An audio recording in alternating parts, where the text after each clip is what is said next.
Hello, everyone, and welcome back to the Anatomy of Modern Romance Scams. I'm Michael B., and once again, I'll be your host. I know I haven't recorded for a couple of weeks. Quite honestly, I was just out of gas. These are very emotional to record because I have to relive the moments of being scammed myself. I know that it's difficult for you to download these and listen to these and share those. So before we get started, I want to thank you for taking the time to listen. Whether you're listening for yourself, or for someone you care about, or simply trying to understand how these scams work, I truly appreciate you being here. I know that every download has a story behind it. Sometimes that story belongs to a victim. Sometimes it belongs to a spouse, a son, a daughter, a friend, or family member who's desperately trying to understand what happened to someone they care about. And sometimes that story belongs to someone who's sitting in the middle of a relationship right now, asking a very simple question. Am I being scammed? Over the last few weeks, I've spent a lot of time reading stories from scam victims and their families. I see that there's different names, different countries, different platforms and stories, and different amounts of money. Yet, the same patterns keep appearing over and over and over again. And that got me thinking, maybe I'm spending too much time talking about my individual scam. After all, your scam, or those that you love, may not look anything like mine. You may never hear the words cryptocurrency, although you probably will. You may never hear the words investment consortium. You may never encounter a fake trading platform, a dedicated teacher, or a self-proclaimed investment guru. The details change, but the patterns do not. And that's why this episode is important. Because this episode marks a shift. A shift away from my story. A shift towards understanding the patterns that exist across nearly every scam. Not just romance scams, but scams in general. Because whether the scam involves romance, cryptocurrency, investments, business opportunities, employment offers, impersonation, or something else entirely, the people behind them often use the same psychological tools, the same pressure, the same manipulation, the same secrecy, the same promises, the same urgency, and of course, the same lies. I started this podcast because I didn't want people to learn what I learned the way I learned it. And what I realized is that understanding my story is far less important than learning how to recognize the patterns. Because if you can recognize the pattern early enough, you may never have to experience the ending. You don't. You do have a choice. And that's exactly what we're going to talk about today. As I was doing my further research, I noticed that people often ask, how do I know if I'm being scammed? I think that's actually the wrong question. The better question is, what picture is being formed by the pieces I'm already holding? Imagine dumping a 1,000-piece puzzle onto a table. At first, it's just pieces. Nothing seems connected. Nothing seems obvious. Those pieces are a wrong number text, a friend request, a request to move to Telegram, a refusal to meet, daily communication, increased intimacy, financial discussions or an emergency, a request for money. By themselves, those pieces don't seem like much. In fact, most of them can be explained away. But then other pieces appear, and another, and another. And eventually an image begins to emerge. Here's the mistake that many people make. They keep examining the individual pieces. People who've already lived through these scams recognize the picture immediately, long before the puzzle is complete, and that's the lesson. The goal is not to finish the puzzle. The goal is to recognize what the puzzle is becoming before the last piece is placed. Because if you wait until the puzzle is complete, the scammer finishes the picture for you. Your money is gone. The relationship disappears. The ghosting begins.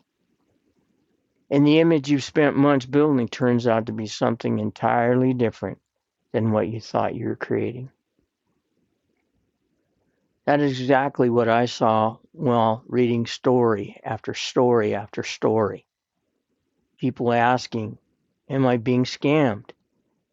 Many of them were already looking directly at the picture. They didn't recognize it yet. So today, let's build a playbook. I didn't recognize the game. And as I continue to look at social media, there's so many out there that don't recognize the game. They don't have the scammer rule book, if you will. So today, we're going to build a playbook that you can keep as part of your defenses. The playbook really is the puzzle pieces. So let's identify those, because every one of these is another piece of the image. Did the relationship begin unexpectedly through social media, a dating site, WhatsApp, Telegram? Were you asked to move to those? Did it start with a text message or a wrong number message? Oh, I'm sorry, but you seem nice. And away it goes. Have you never met this person despite weeks or months of communication? Is there always a reason they cannot meet? Has this communication between you and this person or bot or whatever it is become part of your daily routine? Do you find yourself checking for their messages throughout the day? Has the relationship become increasingly intimate? Are the numbers, are the investments growing in size because of trust and dependency? That's what intimacy spawns. Are they becoming your primary source of emotional support? Do they seem unusually interested in your finances, your retirement, the investments you hold? Oh, how much do you have in your savings? Where do you live? What's your home or other assets? Again, have you been encouraged to move to private platforms for conversations, such as WhatsApp or Telegram? Do they tell you that family and friends wouldn't understand the relationship? We'll get more into that in a minute.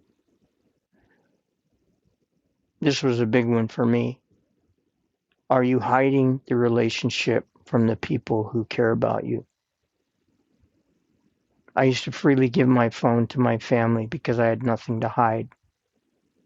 As this relationship developed, I became more and more secretive. We'll get more into that as well. Let's continue the playbook.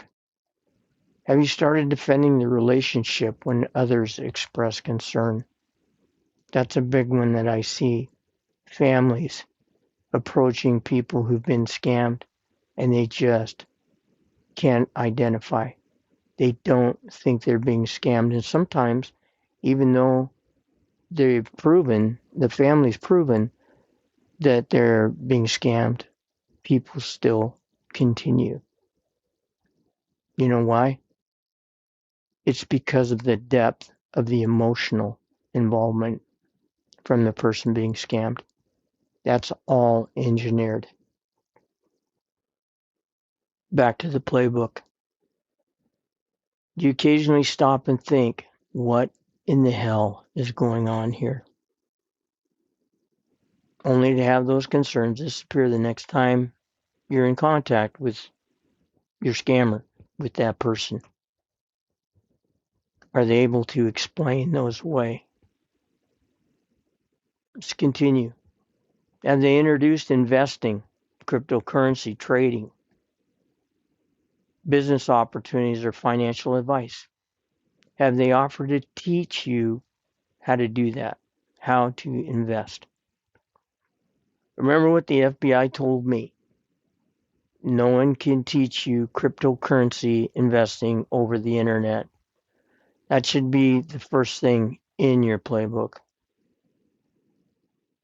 If someone you've never met wants to teach you investing, walk away. Don't feel like you're being rude. Don't worry about the time that you've already invested. Don't worry about anything, because at that point in time, you can drive a stake in that says, I'm being scammed. Delete the messages. If you've lost money, we'll get back to that. But block the individual and walk away. Have they asked you to move money? Anything about money over the internet? Send cryptocurrency, pay fees, unlock funds, pay taxes, verify an account, fix a problem. If so, stop. Stop right there. Now let's talk about something I've discussed before. It's called the 4 S's. Secrecy, silence, shame, and seduction. Secrecy keeps you from asking questions, from speaking about this with your family, with your closest associates, with your closest friends. This is just between you and me. Is that coming up? Be honest. The second S is silence. Keeps you from seeking help. It can be at any time, from the initial message to when you get ghosted. Do you know that most people won't say anything because they're just too embarrassed? The percentages are crazy. Third S, shame, keeps you trapped once doubts begin. Goes back to silence. Once you figure out you've been scammed, the shame is intense. If you're involved and you've gone to the ghosting, you know what I'm talking about. Don't let that happen, and that's why we're talking. The last S, seduction. It creates that emotional bond that overrides logic, and I've spoken to it before. As the amounts of money become more involved, as you become more involved with this person, the seduction will increase. When all 4 are present, you're no longer evaluating the relationship objectively. You're just not. You're totally emotionally invested. And that's exactly where the scammer wants you. because there's something else happening. The more pieces you place into the puzzle, the harder it becomes to walk away. Look, I'm not a psychologist, but human beings are wired to finish puzzles. We're wired to seek answers. We're wired to complete unfinished stories. We want certainty. We want closure. We want the next piece, an explanation, the next promise or the next conversation, the next breakthrough. In short, we want proof. The next whatever. It's just one more piece. And that's why walking away is so difficult. Not because you don't see the pieces. You do. The problem is that you want to finish the picture. You want the picture to be something different than what it really is.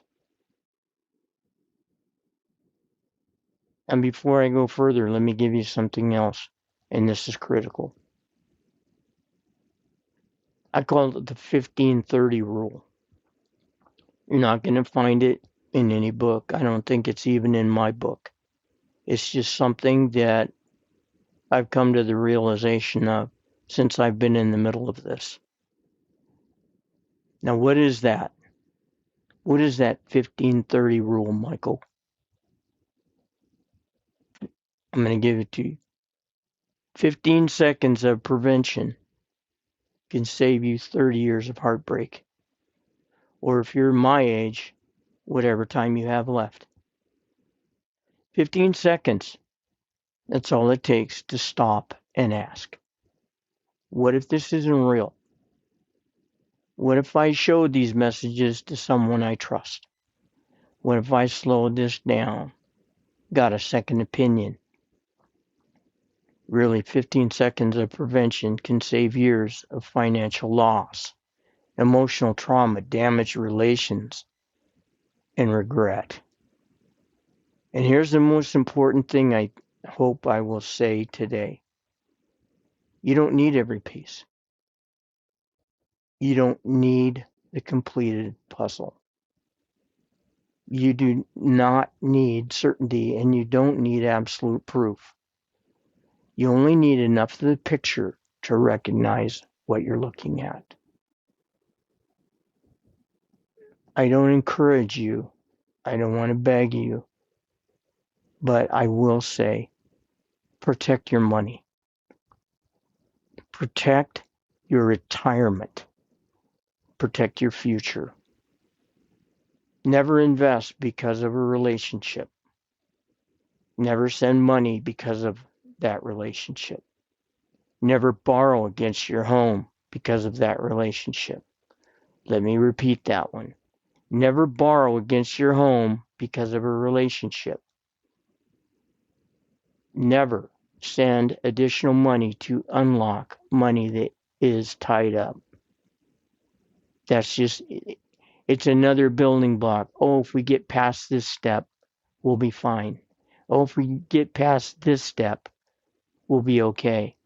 There's always something more that's going to block you from that wallet, from wherever you have that money.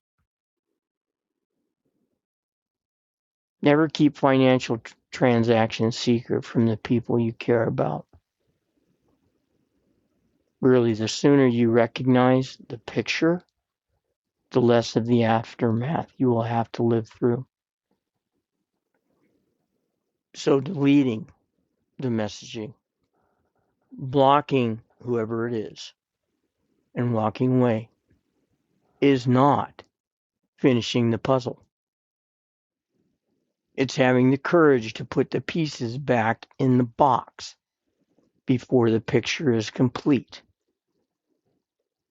Some victims just don't know they're being scammed. Others know something's wrong, but they don't know how to get out of it. And the deeper and deeper it goes, that becomes a bigger and bigger problem. Both groups are looking at the same puzzle, though. One recognizes it, one doesn't. But until someone shines a light on the patterns, the changed names, the faces change, the countries change, the stories change. But again, the pattern does not. Now, I've listed out quite a few things. Some are the red flags that we've already talked about, but the pieces are the red flags. The more and more red flags that you put, the more you'll understand how the puzzle is coming together. And it's not the dove. It's not the things that you want to see. If you put that puzzle piece together, you'll find that it's a picture of something extremely sinister. I hope this conversation today has been helpful. This has been the Anatomy of Modern Romance Scams, and I'm Michael B. I want to thank you so much for listening, wherever you are from around the globe. Until next time, stay aware, stay protected, and always, always stay safe. Remember to delete, block, and walk. It's difficult. I get that. I realize that. Put the pieces back in the box and preserve your peace. Have a good day.